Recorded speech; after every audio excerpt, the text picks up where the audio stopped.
Hello and welcome to another episode of the Opportunity Podcast. I am your host, Greg Elfrink, the head of marketing over at Empire Flippers, and today I am talking to Niels Zay. Niels is a very cool dude. He actually helped us convince us to start selling foreign websites, non-English speaking businesses in a bigger way than what we used to. We have sold them before with like Amazon FBA, like German FBA, stuff like that. But now we're also going to be expanding into content sites too, which historically we never did. And Niels, when we met at the SEO Summit Mastery, that is where he convinced us that we should do this. And this is something we have heard all the time. Now, Niels is a very interesting cat. He is actually kind of new to the SEO world, at least as a full-time entrepreneur.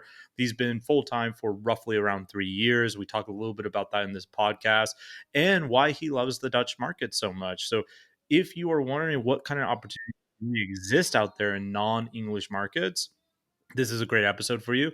You'll be able to learn a bunch of cool stuff. Now, there are some downsides, of course, like Niels mentioned, that display ads are really not a thing in the Dutch market, and email marketing less so. It can be done, but it's super uncommon. So there are some challenges. It's not all rosy over here, but there's also a lot of opportunities. Way easier to rank.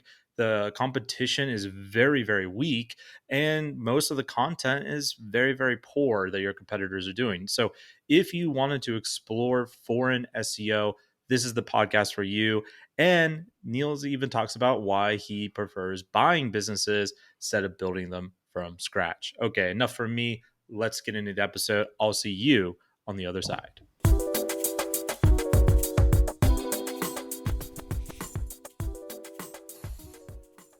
All right. I got Niels Zay with me. Did I do it right? Yes, you did it right. Oh, Perfect. yes. I was Perfect. just, for the audience out there, I was just telling him like a lot of my guests, they'll give me their name and then I'll butcher it literally right after I got it right, like once we start recording. So I'm proud of myself there. So, I'm proud of Niels, you too. thank you, my friend. Thank you, good sir. So I'm excited for you to come on here for multiple different reasons. One, everyone in our audience that knows that we now sell foreign affiliate websites. Well, Niels is a big reason why. We met up in the SEO Saigon Mastery Summit. Totally butchered Yeah, that name. But at the conference in Saigon, and you were telling us we should do this. And I've been wanting to do this forever. And with your peer pressuring, we were able to get it done. So thank you for your impact on the legacy of the empire. But for people who don't know who you are, tell us a bit about what you do. yeah, cool, Greg. So I'm the co-founder of Traffic Family, an affiliate portfolio company. We started around 2 years ago, started our first websites, I think 4 or 5 years ago. And now we have 7 Dutch affiliate websites, and some we started ourselves and some we acquired. And I'm calling in from the Netherlands, in Amsterdam. Happy to be here. Very cool, man. I need to get over there one of these days. There's quite a few of my SEO friends out there. But you had winding back to when you first began. I assume this was near the start of your journey, at least. You had an experience in Silicon Valley. You walking through it, and you said it really changed your course on your journey. What was that experience? Yeah, I was a student back then, so I must have been 19 or 20. And via the university, we could go to Silicon Valley. And I was walking in Palo Alto, spoke with this Dutch guy. He invited me to his startup, and he was a growth hacker. So he showed on his whiteboard, like, hey, I have an app, and here I have a button. And if I change the button from red to blue, I'm going to check out how many people click on it. And that was actually my wow moment when I fell in love with digital marketing and what was possible with data. And from that moment on, I started working as a growth hacker back in the Netherlands. I actually worked for 5 years in various growth marketing positions at tech companies until I got into a burnout. I had such a shitty manager that I said to myself, fuck it, I'm never going to work for a manager again. And I had an affiliate website, and that one was going well. It was during Corona. And yeah, I just wanted to double down on that. Oh, so And really, now I'm here. your entrepreneurial experience has really just been in the last 3 years, then, huh? 2 years. Two Yeah. years. Wow. Wow. Look at you. You're already doing like tons of cool stuff, man. Very cool. That's funny about the shitty manager thing. often have joked on this podcast. I think shitty managers might be the single greatest cause of entrepreneurship. Just like so, Yeah, I it's get such a common thing, like entrepreneur comes on here, they're killing it, and like, well, why did you do this? Like, because I hated my manager. I just like hated them so much, I had to leave and do something cooler. yeah. I'm also unsure if I should like still hate him or thank him for being so shitty. I don't know, but yeah. Thanking him with rage.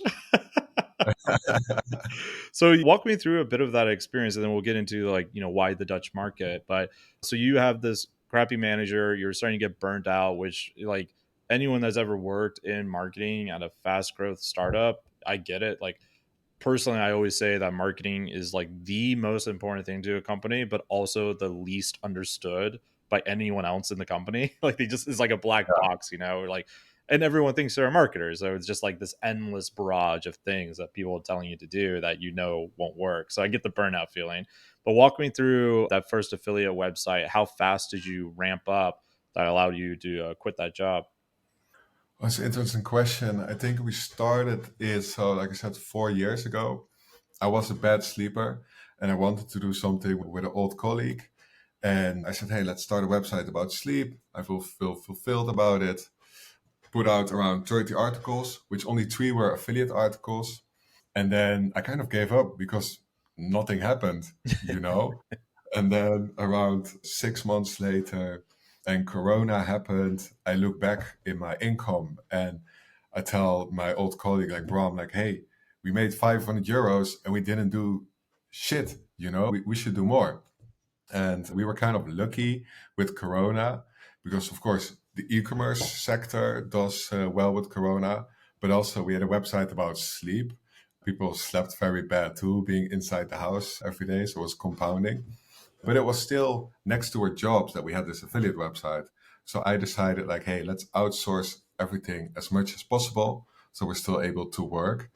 And that mindset, making processes, working with VAs, working with cooperators from the start really helped us to scale that project. And then by the time I quit my job because of the burnout, I also could maintain the same salary. So that was also very beneficial. There was no gap or no struggle. So we were very lucky with that. That is awesome that you chose to do all the outsourcing. I think that's really, really cool. But the one thing that I think is interesting, like I think you're from, your native Dutch speaking language, but you obviously speak English very, very well. So what was the decision process to go into the Dutch market versus just going after the English market? Yeah, good question. So the first website really didn't consider the English market. We just started. We just hit the ground running, which is what I advise everybody who wants to start in affiliate marketing. They always think way too much about other stuff. Just start. You need at least 50 articles, then things start to happen. But we did consider going to another market. So we have one website, also sleep in the German market, but we did notice all our processes have to go to German. We have to trust the right German writers to be able to execute well and that their content is good. And we can't really judge the quality of the content. That was hard too. But we always think like, hey, where does our euros, not dollars, euros, work the hardest? And there was just so much green grass still in Holland that we didn't really saw it beneficial to have that step to a different language. Maybe in 3 years, if we didn't sell, that we would consider other markets, but not for now. Yeah, that makes sense. I've had a couple other foreign SEO people on, and they mentioned this as like one of the major, like once a roadblock, but also it can be overcome like with some diligence of like trusting the writer to do like create quality content, and having that trusted person become kind of like the manager. If someone wanted to look at getting into the Dutch market, maybe you decide to sell your site, right? And they're looking to buy that site, but they're English speaking and they have this own fear, what you just mentioned. Like, what would you say to them? Yeah, well, the thing is, I will look at what's the benefit of having a foreign site. Like for us, having different niches in one country and different niches in the other country, isn't that beneficial? If you either have all your websites in one country, it's easier to sell as a portfolio. But it could also be beneficial, for instance, have a website, affiliate website about massages in the Netherlands, in Germany, in France, in Spain, etc. Because then you can copy the content, you can use the same product images, and then you do have a lot of benefits. But I wouldn't per se see benefits in being spread out unless in your own market, for instance, the US market, the level of competition is very high and you do see some new interesting niches in different markets, then it will be interesting and advisable to do so. Let's talk about that for a second. So, with the Dutch market versus the US market, I would assume, and correct me if I'm wrong, but I would assume the Dutch market is way easier to get rankings, to get traffic coming in. Is that true? Like, how big of a gap is there between the US market and the Dutch market with that? Yeah, well, for first, especially in affiliate, if we look to the US, there's such big media players, right? In sleep, you have Sleep Foundation, and it's very hard to even get top positions compared to such big players. And the Dutch affiliate market is relatively new. Most product affiliate websites started between the biggest one 3 to 4 years ago. And what you really see is all the people that have an affiliate websites, they're like pure SEO guys working in their basements, just building links and scaling content, but not really looking at the quality of content, never making original pictures, never being very thorough with why they stay higher. So yes, I do get a lot of inspiration from the US because there it's great examples, but high competition. In the Netherlands, I don't really network with other affiliates because, yeah, the level isn't that high. So it's not that I can learn a lot from it. So I definitely would say that the level is lower in the Netherlands. Interesting. Yeah, I have a friend. Basically, both of my friends in foreign SEO have said similar things, and just like the quality is not nearly as there in terms of the content. The competition isn't. I'm assuming some of the Google algorithm might also be easier. I've heard about, they roll out like kind of the new updates to the English markets first in general, so like the other search engines tend to be a little bit easier to rank. Have you found that to be true as well in terms of like backlinking, on page optimization, stuff like that? Yeah, I do see what you said about Google algorithm updates. When they do announce an update, nothing happens here in the Netherlands, but I have Oh, English lucky. friends who are all like crying and panicking and everything. And what was the other side of the question? Oh, just asking, like, do you also need less resources like backlinks and like, really dialing in your on page optimization to compete in the market? I'm assuming not, like, not nearly as much. No, you still need a lot of links. Like link building is a big thing here in the Netherlands. A lot of SEOs, they only see links as a way to grow. That is definitely a thing. But you do see that a lot of Dutch sites are very heavily under monetized. And going back from what I said, like they're SEO guys from their basements. So their websites look like it's made from the 90s. It's not well optimized. They don't A/B test things. They still show prices. They don't even have buttons always. So yeah, that's definitely what is an opportunity and also something where we focus on a lot. And, so I'm in Vietnam, right? The Vietnamese internet, like when I see like a true Vietnamese website, it's just like insane gambling ads everywhere. They're just like pop ups like left and right. Like, oh my god! But I have a seizure looking at this website. It's gotten better over the years, but when I first moved out here, yeah, it was like early '90s or late '90s kind of websites. Yeah, I get what you're saying there.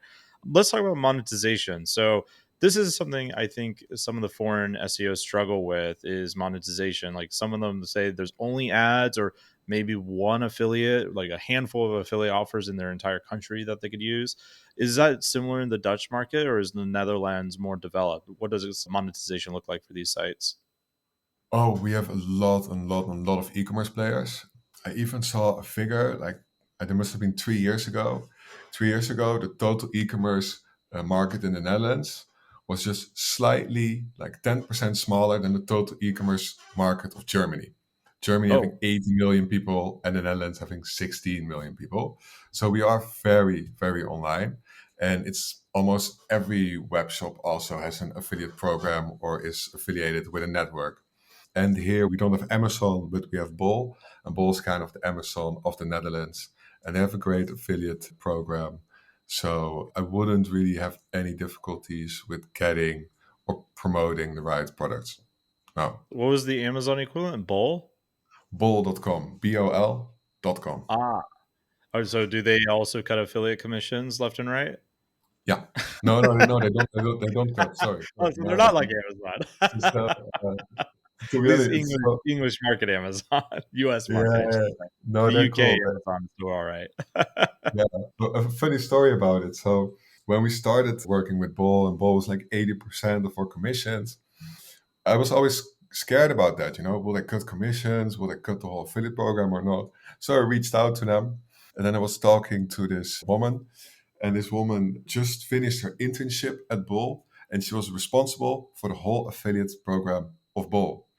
So I was like, what the hell? This is like 10% of income of Bol, and Bol does a few hundred million, and they just leave it to this one woman. But now they scale it up. Now they have account managers, and they give us tips, so it's a lot better now. Yeah, and I'm not scared of they just slashing commissions out of nowhere. Yeah, yeah, that's a real fear for Amazon affiliates in America. Like since I've been at EF, I've seen Amazon cut commissions. I think 4 times over the years. Of course, the And most infamous one right when COVID started. Like, hey, global pandemic, great, we're going to pay you less. So awesome. So we talked about some of the benefits of the ease of ranking when it comes to the Dutch market, but are there any interesting like challenges that you face specifically in the Dutch affiliate market that you might not see in the English speaking markets? some challenges are, so what we had before, I think between 2019 and end of 2021, there was kind of a golden age for Dutch affiliate marketing because literally every best list would rank. And other SEOs looked at other people and they saw just everything going up, up, up. So they also started creating a lot of crappy content and everything would rank. And then somewhere beginning this year and end of 2021, the algorithms did hit, and almost literally 80 to 90% of Dutch affiliate websites that are in products, they have been hit, you know? So you do see if you want to buy a website that there are some content issues, it's very, very scared to buy a website that has been hit. So that's the first one. And the second one is the way Dutch people do link building. Again, if you want to buy a Dutch website, you really have to look out for link building profile because in the past, everybody would build links via directories. And if you Mm, remember, but before you classic. have Google, you had like this website with 500 links on it. And one is a category for kids games, others for e-commerce shops, others for how to take care of your pet, blah, blah, blah. And everybody, a lot of people have hundreds of links from these directories because somehow it all worked. 3 years ago, buy links from those shitty directories. They have zero visitors, all outgoing links, but it worked. And now Google just did have caught up, so they do penalize a bit more for it. So that is definitely a challenge, if you want to buy something. Look at the content quality, hope it's not hit, and the link building can be a bit of a ticking time bomb. But what I mostly advise now is, don't get your links where everybody gets their links, and then you can be Yeah. fine. Is the linking opportunities like outside the directory stuff? So getting backlinks in the Dutch market, is there like enough opportunity there to do that, or do you have to go into some of the English websites to get those backlinks? Because the reason why I ask is my buddy who runs his affiliate website in Thai, he mentioned to me like most of his backlinks are actually from English websites because there's just not that many linking opportunities in the Thai Yeah. ecosystem, more or less. Is that not true in the Dutch market? Oh, not true at all. Because I think there are more people making money with selling backlinks in the Netherlands than actually having affiliate websites. Because Classic. it is very known that link building is a thing, and the SEO is kind of a lot of SEO people in the Netherlands. So you have all these people that have like a list of hundreds of websites they have active, how to say it, availability to, accessibility to, and they sell guest posts on these websites. You also have platforms where people post their website and you can, buy a guest post on it. But the problem is, a lot of people have those lists and they all say it's exclusive. And then if we ask 10 people for their exclusive list, we always see a lot of the same websites, just with different prices, because some people have a markup of 100% and some only 20. Greedy It's bastards. exclusive But to the entire industry. yeah, Like yeah, each indeed. vendor is the same list, so it is exclusive to just your industry.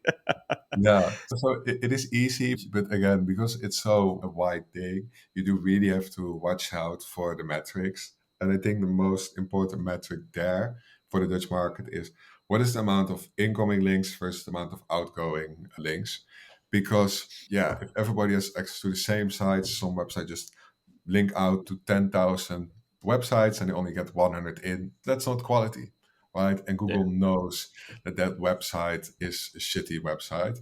And also these websites, that's the last thing, they really have very clearly advertise with us, want to have a guest post or an advertorials, what you call it in the Netherlands. You can post it here, this is the price. Well, Google can crawl that, right? So you really don't want to buy links from a site that has those prints. So really try to shy away from those sites.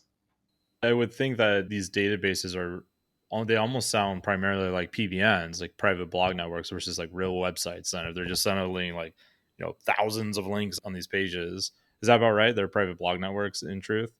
Kind of, yeah, yeah, hitting private. But sometimes I do have We're visitors, and a guest posting website. yeah, That makes sense. I do feel like the Dutch market would be built out enough where you can get like actual, like links from real websites. I would imagine it's quite developed over there. I want to get into your acquisitions here, but before we do, talk to me like what advice would you give to an aspiring affiliate who wants to get into the Dutch market? They hear what you're saying, they want to go for it. Let's say they don't speak Dutch as well, so give them that Mhm. advice. I think that is a block some people have about buying a foreign site in a language they don't speak. So maybe you can speak to Yeah, that a little bit more. What would be your advice to them, like in terms of the challenges and opportunities? yeah, that's interesting. So even though you don't speak Dutch, there are a lot of Dutch websites that are under monetized, and I would advise people to hire a Dutch VA and then look for a Dutch VA that doesn't live in the Netherlands. That's how I have my first three VAs, and they're great, and they're relatively cheap ish, like 25 to 30 euros an hour, but they're very well skilled. They have experience with WordPress, but they live in as a digital nomad. And a lot Mm, of Dutch people travel, so there are a lot of people to find. And you can use them to edit all the content, to monetize it better, to say what you want to do. And you could ask them to maybe judge quality content because, like what you said before, it is important that you have one person that you can trust with some experience in content that then hires the rest of the content writers. One advantage is that if you're English speaking and all your briefings are in English, they can probably stay English because we are very well proficient in English. So you don't need to change all your processes per se. nice, nice. In terms of finding a Dutch speaking VA, like where would you go to do that? Are they on Upwork? Like what would you recommend? Yeah, there are some Facebook group, Richie's Traveling the World, VA, Facebook groups, and LinkedIn. I think you can say profile language Dutch, but location outside of the Netherlands, and then look for virtual assistant. That's how I found my first one. Those Oh, two. via LinkedIn. Yeah, if you want, I can also send some two Facebook groups that really helped, and we can put them in the show notes for Yeah, people to. sure. Yeah, we'll put that in the show notes. So everyone out in the audience, make sure you go to the show notes, and while you're there, leave a 5-star review, please, for my self-esteem. My desperate plea to the audience, please. No, that I think that's great advice, man. That seems to be the linchpin when I think you're the third or fourth person I've interviewed in the foreign SEO space, and that does seem to be the linchpin. Of course, you have the advantage because you actually speak the language that you're building a website in there, so that's Yeah, helpful. But I think that's great advice, man. Let's move into your actual portfolio now. So you bought 4 Dutch affiliate websites and you also built 3 from scratch. Tell yeah, me about which one you prefer. I think I have an inkling of what you're going to say, but tell me, which yeah. do you prefer to buy or do you prefer to build? Yeah, I always prefer to buy. The first one, yeah, we built. So that's one that we built. The second one we also built, but then it was already like, shit, this takes a long time. And the third one we use for other purposes than SEO. So it wasn't necessary to have that. But you always have a sandbox period, right? You start a domain and the next 3 to 6 months, nothing happens. And especially if you start, it's just very frustrating. And if you already have income, it's also frustrating because you want to make more income and that just doesn't happen for the next 6 months. And it's just always less risky if to just start with a domain that's already, ranking in some traffic. You just buy yourself a lot of time and it's less risky because something already happens. You can optimize the content and you don't need to start big, right? You don't need to immediately spend 50K. There are a lot of websites that just earn 500 euros a month. And these 500 euros a month websites, you can get them for a multiple of sometimes 24 times the month income, right? We even bought one website, it raked in 1,000 euros a month. It was a multiple of 25, and we paid 50% upfront and 50% after a year. You know, Wow. so there are great terms and negotiable, and the multiples aren't that high here compared to the US.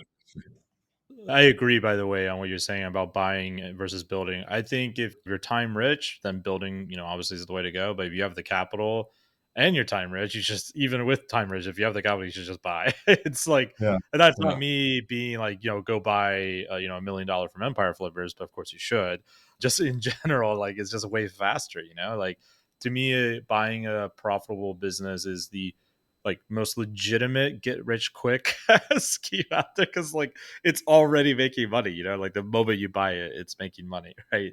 When No, you're buying, yeah, go ahead. also, like think about it. Like if a multiple is 3, you get the money back in 3 years. If people buy real estate, they expect a return per year of 5%, and it takes them 20 years to get back. So I often like having a affiliate portfolio. I compare buying affiliate websites with like being some real estate mogul, but having like 10 times better returns almost. I do own real estate, and I'll be the first to tell you it takes longer than 20 years to get your money back. Because That's true. like not only do you have like in America we have the 30-year fixed mortgage, right? So it's 30 years to pay off the mortgage with all the interest. But then there's all Yeah. the repairs, all this other BS that happens. Like most Americans never pay off their mortgage. They just like, I'm tired of this. I'm gonna sell it. And then they start the whole process again, like, oh no, what have I done? But like I agree though, like comparing these affiliate sites to or buying any business really compared to real estate, I think the upside on business is just way bigger. Like I will say that I think real estate is safer. Like I view real estate investing as like Mhm. a income floor. Like your income is most likely not going to Yeah. drop, but it's not going to really rise up beyond that income floor unless you do some real shady stuff. Like you can't double your earnings in a month with real estate like you could with an affiliate website, right? Unless you're doing some No. really crazy stuff that goes into it. Versus buying business is more like the income ceiling, right? You can go up, up, and up and up, though more volatile. So when you bought these businesses, are they usually within that range of like, $10,000 to $30,000? Is that usually where you're kind of sitting at? No, our smallest deal was 15K, and our biggest deal was 250K. Okay. That is a very decent sized affiliate website there. So, Yeah. with your deal structurings, tell me a bit about how you went about buying them. Like you mentioned 50% upfront, 50% earn out on one of them. Is that kind of what you go for, or how do you normally structure your deals? How I normally structure my deals is 80% upfront and 20% stability payment. So it's always possible that some Google algorithm update hits. And then you can protect yourself with that stability payment. And that actually means like, so you buy a business in January 2022, and then you say If the income in the next 12 months, so the whole of 2022, is lower than the income of the whole of 2021, I don't have to pay you the last 20%. That's stability payment. Of course, you're working on it, you do your best, but things could happen, and that's a little bit downside protection. So that's how we often structure a deal. But with that 50% upfront and 50% after 1 year, yeah, we just thought we could do it, so we tried. That's awesome. Are you funding these just from your own income from the websites? If I recall, I remember you having some kind of a finance partner. Is that the case Yeah, with these sites, or is yeah, that cool. something different? So the big one, the 250K one, we did get funded via investors. We once had a guy reach out like, "Hey, I want to buy your website." We talked with him. Of course, we didn't want to sell our website yet. And then we eventually brought them on board as investors. So they brought 250K in their website, and they got a small stake of the company. Nice, nice. I think that's interesting. I never thought about doing it. I mean, it makes total sense. I reverse pitch at people all the time who are like trying to sell me stuff in the emails. So like the guy who's reaching out to buying, like obviously he's interested in investing. Like, well, why don't we buy together? You know, Yeah. so that Yeah. makes sense. With that market is like, are the sellers leery of buyers? Do people in the market not know you can buy sites as easily? You mentioned there's just basically like the main place you go to buy these sites before EF comes in, hopefully, and it takes the market share, was just like a form, basically, right? Yes. Yes. It's this website, site deals.nl. .nl, I mean. So SITEDEALS.nl. And it's like a forum from the 90s, man. And people still use it. They use it to buy, sell links, domain names, and sometimes websites. But yeah, if you look at it, it's so crappy. It's very cheap websites too. I guess maybe sometimes a deal of 100K could be on there. But yeah, I definitely hope Empire Flippers ups the game a bit. And mostly the websites, and I think mostly all the website that we bought is via outreach.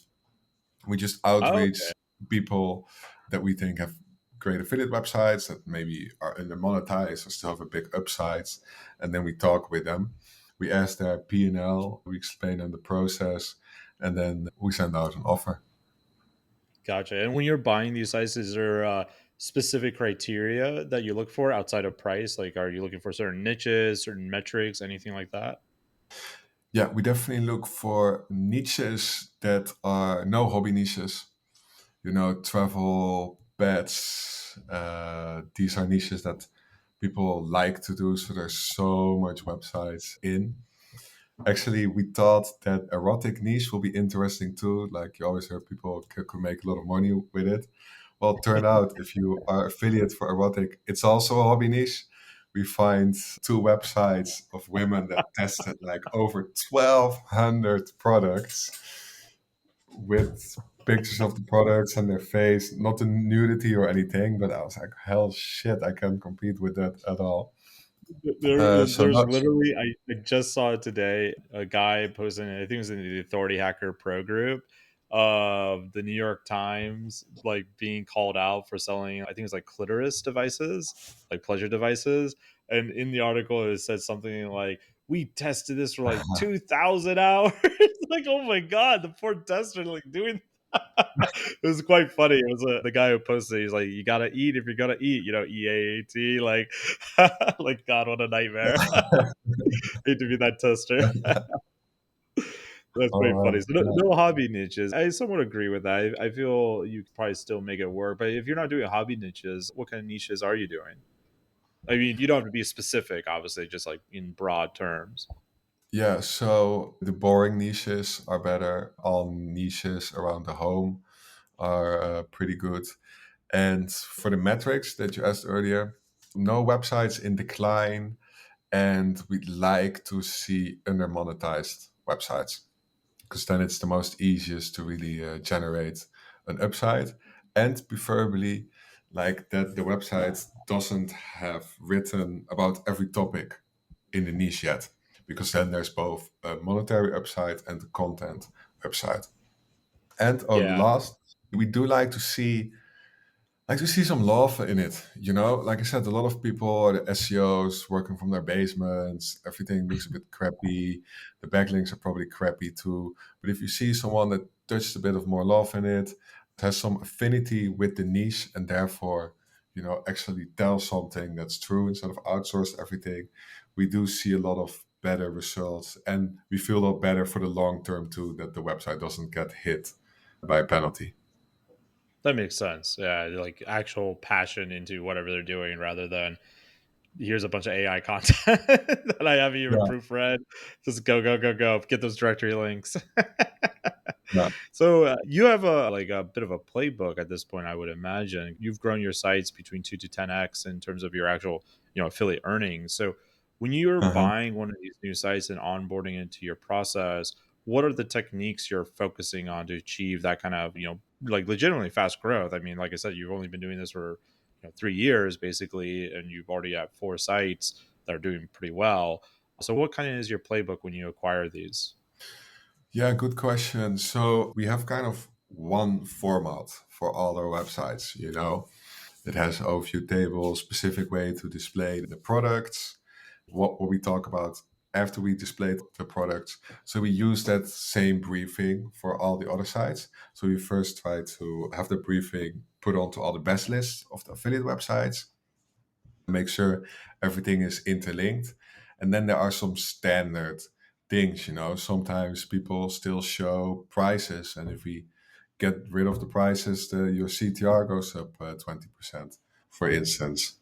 These are all the click through rate improving things, and the rest is just getting on more content. And we already have all the writers for it, so it's very easy. Just one keyword research, and then the writers know exactly what to do, and the content machine is running. Are you building a email list as well with these sites or no?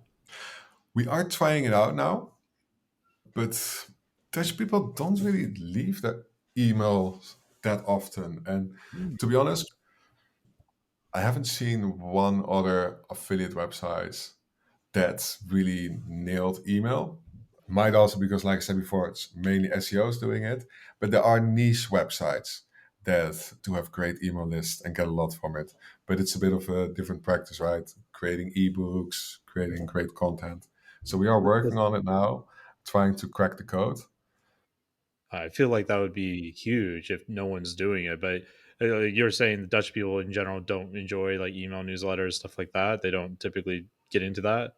And they do it a bit less, I feel, compared to what I always hear about opt-in rates from the US. I'm like, It's huge in I've the never US. seen Yeah. that here in Holland, not just affiliate, but also all the other tech companies I worked Oh, for. for sure, man. Like email lists. Like I talked to a guy not even that long ago. So I was just in UK in the United Kingdom at the Search Birmingham event with Charles Float. I was talking to a guy. I'm forgetting his name right now, but apparently I had given him advice when I was a bit in my beers, like a bit drunk. He was telling me about his travel website and all this traffic has. I asked him like, "Do you have an email list?" He's like, "No." And I like just went off on him like, "You need to do this. Like you're missing out on all this money." Like you need to do this. So like listen to Uncle Empire over here. And so I met him like that was months ago, and then I saw him again in the UK, and he's like, "Dude, thank you so much for that advice." Like, what advice? What are you talking about? You don't remember at all. And like I knew I That's talked to him. I the don't remember point. what advice I gave. Like the email list. Like, oh yeah, like email. It's great. But yeah, he was telling me it's been huge for his business. Of course, he's in the English market, and so maybe it's a little bit different. But I do feel like if you have a niche website that can go beyond just like here's the best red blender under $50 or €50 or whatever, and do like a real content magazine. I always love email, so I'll get off my soapbox. Try it out. Let me know what you think. Like Yeah, yeah, we're when working it on it now happens. with an OKR even for it to get the emails. So in a Yeah, few months, I'll let you know. cool, cool. Hopefully, we can get you back on the podcast. You're like, this is the best advice I've ever heard, so I can be the highest unpaid consultant. So let's move into some of the other stuff. Like, first of all, the other thing on your playbook, I really like the fact that you focus so much on conversion because, like you mentioned, the SEOs in the basement, like even our SEO friends, like who are not in the basements, are doing really well. They often are just like ranking and banking and completely forgetting about the other stuff of marketing, like conversion rate optimization. Like, I have a friend, he started a conversion rate agency, to help people have higher conversions, specifically with affiliates at first, and he was on average like doubling their conversions just with very simple split tests. I think that's really cool that you're doing that type of stuff. But I want to talk about your like foray into AI since we're getting close to wrapping up the podcast here. No podcast now is truly a podcast unless we discuss AI. So you published 270 web pages in 2 months with the help of AI. Tell me how that went. What was the impact of it? And what do you think the impact of AI is going to be on the industry? Yeah, so what we really tried is to get topical authority. So we use all the AI content for informative articles. I don't believe AI is that useful for product lists yet. I mean, the output is not always that great, and you do really need editors to edit that AI content. And our informative content is doing great. It's doubling, tripling. So I will definitely recommend it because the informative content, like the Dutch market is smaller, right? In the US, you have people that monetize their websites with display. You barely have that in the Netherlands because we have less people. And I guess we do know the difference between a banner and whatnot. But Funny note on that. If on an American website, you can actually increase your affiliate conversions on average. It won't happen for every site, but you can increase your affiliate conversions if you have banner ads on your website. Because Americans are like, oh, it has ads on the website. I trust it now.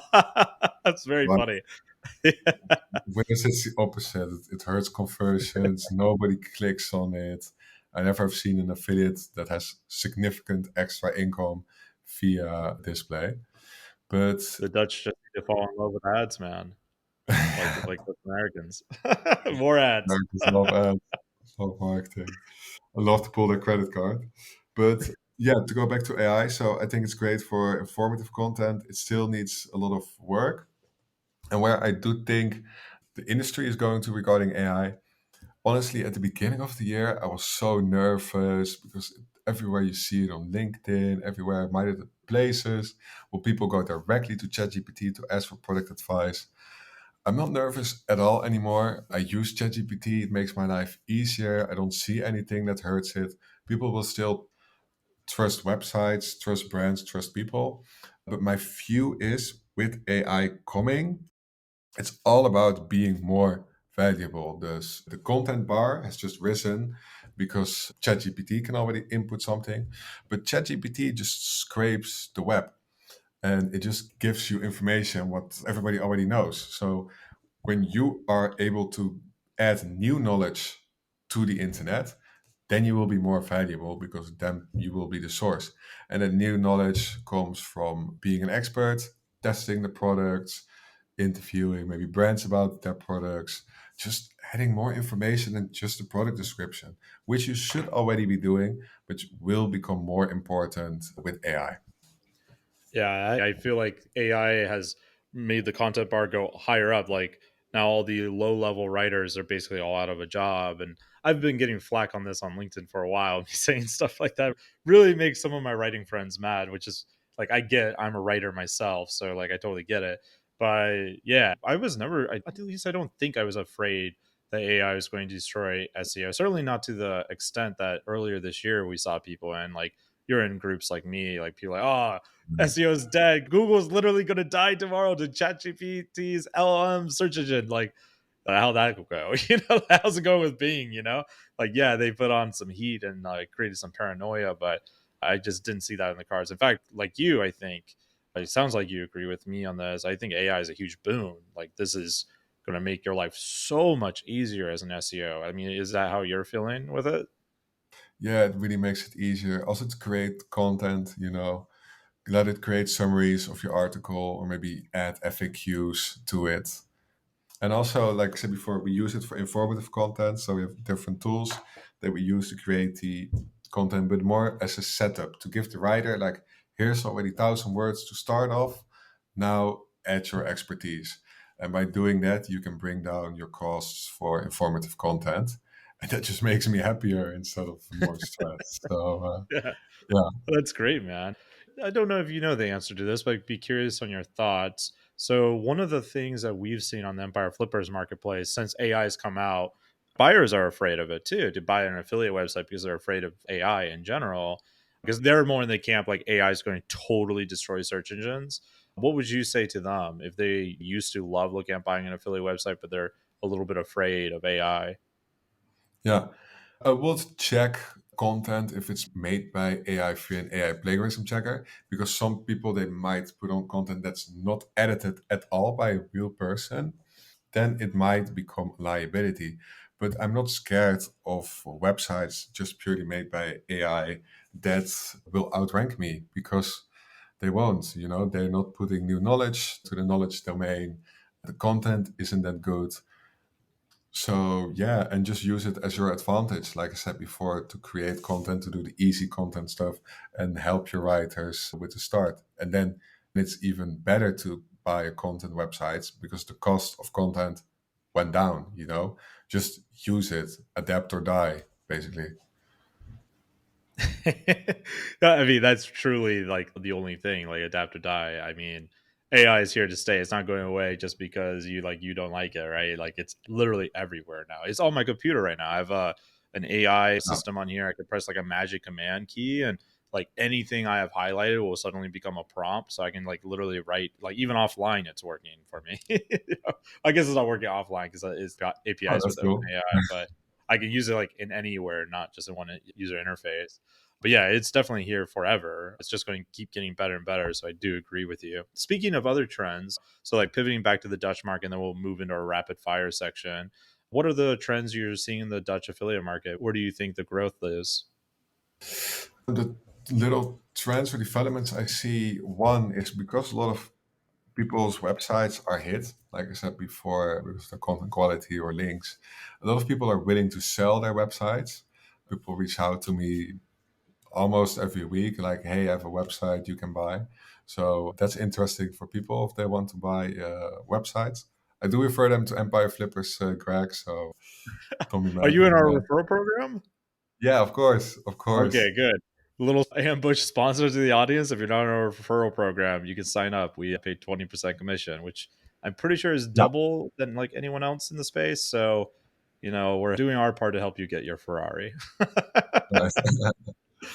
But for the rest, I don't really necessarily see trends in what big niches are coming different than the US. The market is still young. It's not that adult. So what I really hope to see is that the overall content quality goes up, so the affiliates get a better name here in the Netherlands. Because some people, if I say I'm an affiliate, they're like, "Oh, all these stupid garbage lists." I'm like, "No, we're actually testing products now. We do a lot of research. Like, don't look at them. Look at my website." Everything you're saying about the Dutch market reminds me of like my very early days in like 2009, 2010, like trying to learn SEO. I had like Unique Article Wizard, SE Nuke, just like throwing like millions of links basically all through automated spam robots and stuff across the internet. Like, yes, the basement days. Those were the days. All right. Thanks for the shout out for EF. Hopefully we can grow into the market. I'm very excited for it. So I'm bullish on it. But we're now towards the end of the podcast, my friend. So are you ready for the rapid fire questions? Let's go. All right. 3 questions, 3 quick answers. What are the best hidden growth opportunities for non English affiliate speaking markets or English speaking affiliate markets? Yeah, yeah. Actually, testing products, especially for the smaller markets, not a lot of people do it, but you do have to do it for the product categories that make sense. So have a lot of keywords volume. Love it. What tools or resources can people use to help them grow their foreign affiliate sites? Just the English content. Actually, the Dutch content is not good at all. It's not high level. I know people that make 500 euros a month via their affiliate website and create a course on it. So just follow the English affiliate content, Matt Diggity, Empire Flippers blog, those kind of things. Yeah. Awesome. Shout out for Diggity. Really good stuff. Diggity and Authority Hacker are basically the only 2 courses I ever really recommend. The Income School is good too, but I haven't gone through theirs as in depth as theirs, as Diggity and Authority Hacker. Okay. So, final question, most important question, the hardest question. What has been your funniest moment since you started working in the affiliate industry? Yeah, yeah. So I have two. The first one is the first time I checked what products I made commission on. And I looked in the sheet, and our first website is a sleep website. And then I saw dildos and vibrators. I was like, fuck, I'm getting hacked. I'm getting hacked. So I went to all my website. Where is it? I don't understand. Where can I find it? But then it turned out that you get commission from everything that people put in their little bag. So I also got commission from that. So that almost gave me a heart attack. And the second thing is what's always funny, and I say it to my co-founder every time, when it's raining, when it's cold, or when it's a heat wave, and everybody's whining, we're like, yeah, this is good for business. Because the moment it's shit weather or extreme weather, people sleep bad, they stay inside, and they come to our website. So yeah, that's always funny for us. When the Shitty sun is weather in the middle shining, of I'm night. kind of happy, but it's bad for revenue. When the rain is, it's kind of shitty, but I'm happy for my revenue. So I don't think I have a story like that for my affiliate days, but one of my very first affiliate websites was a Dungeons and Dragons website. Go figure. And cool. luckily, those guys are like super nerds, right? So they would be buying my dice, but then also like a very expensive gaming computer from Amazon. So like Mm. they'd buy like $5-10 dice, and then this $3,000 computer. Like this is back when you got good commissions in that category on Amazon. Like, oh yeah, man, I'm a god of SEO over here. I had no idea what I was doing back then, but I always thought it was fun looking at those reports. Cool, man. Nice. Go ahead. No, I said nice. Uh-huh. Yeah. Yeah. So, if someone wanted to catch up with you, Niels, maybe they want to pick your brain about the Dutch market or SEO in general, or how you're working with the financial person that's come on board as an investor. Where is the best place for them to contact you to pick your brain? The best place is LinkedIn. I'll LinkedIn. send over my LinkedIn profile for the show notes. And I always tell people if you're interested in buying a Dutch affiliate websites or you want to sell your Dutch affiliate websites, hit me up. I know the multiples. I've seen a lot of deals, seen a lot of P&Ls. So I'm always happy to help. The win for me is to get a bit more knowledge about the current state of the market. And we're also looking to probably buy a Dutch affiliate site again in the coming time. So yeah, hit me up on LinkedIn. Excellent. Make sure that the Dutch website you look at buying, first you refer them to us. We get it on the And then I marketplace. buy And it. let's complicate this and get us involved. Yeah, be my Partners affiliate deal. link. Be my affiliate link. So Yeah, at get the least you kickback. get something back. And it's like a watch. You barely save anybody by doing it. It's fantastic. Well, hey, man, it's been a pleasure catching up. We'll put those links in the show notes for anyone that wants to connect with you. And thanks for coming on, man. Appreciate it. Yeah, thank you, Greg. Nice to see you again. Cheers.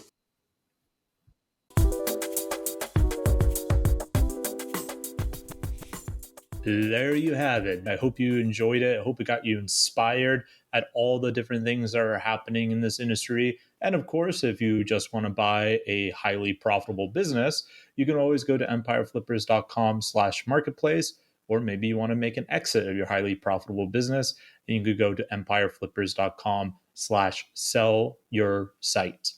I've been your host, Greg. If you enjoyed this episode, make sure you leave a review, give us a like, a follow, share it across social media. Talk to you all soon. See you on the next episode.